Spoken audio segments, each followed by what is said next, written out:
Okay, we've got race runner-up in tonight's Southern 500, presented by GoDaddy.com. Jimmie Johnson, he drives the number 48 Lowe's Chevrolet for Rick Hendrick Motorsports. Jimmie, talk about the race. It certainly was about everything we could ask for. What a challenging night.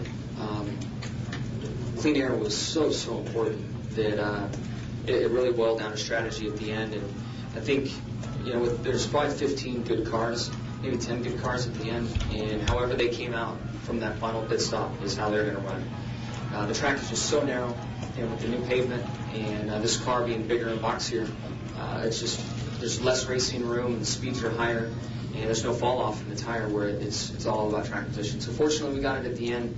We had 4 or 5 things pop up through the night, from being trapped on pit road, spun out trying to get my pit stall, just a bunch of stuff. I mean, it was just a chaotic night.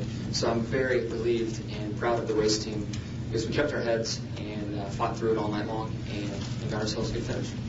We'll take questions now for Jimmie Johnson. If you have one, raise your hand. We'll start. Where's the wireless mics over here? We just got one runner.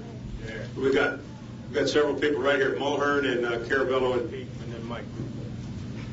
David Carroll, NASCAR.com. Jimmie, are you astonished that you're in here, given the night you've had? Was there any point where you thought you were done and it was going to be an 18th or 19th place night no matter what you guys did?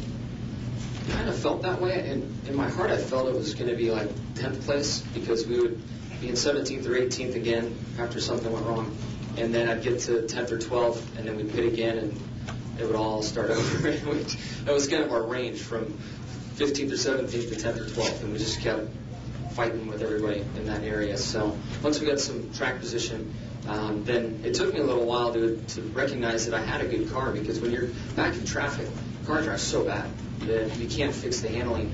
And then once I got it behind Mark and got comfortable with the car and understood the grip level, I'm like, damn, I've got a great race car. And then realized I had a shot at winning it, and pushed Mark as hard as I could. I mean, one small mistake, and we needed to go into fuel save mode at that point. And unfortunately, just had to ride home. But we'll take this second after what we went through tonight. Next question, go ahead. Mike Muller, MikeMuller.net. Why was it so chaotic? It was 4.5 hours out there, and the thing had no rhythm. It's, the last couple of races you guys have had at Talladega and Richmond, it's just like you guys were werewolves or something like that, just going crazy out there. These tracks kind of build up. From Talladega, you get frustrated with the environment, the people. Richmond's very similar. And then you come here, and this is so tough. Speeds are so high, track positions, everything. Lap cars, even if they want to get out of the way, they can't. There's no room to. And then they get frustrated and probably warned by NASCAR for going too slow. So then they quit laying over.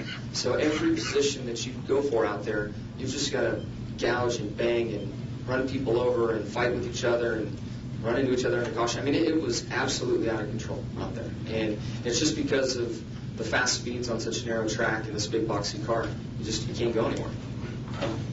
We'll take another question for Jimmie, and then we'll hear from Tony, too. Go ahead, Pete. Jimmie, Pete Yacobilli, AP. Just have to ask you about your reaction to the news today of the positive drug test for Jeremy Mayfield, and your reaction to that.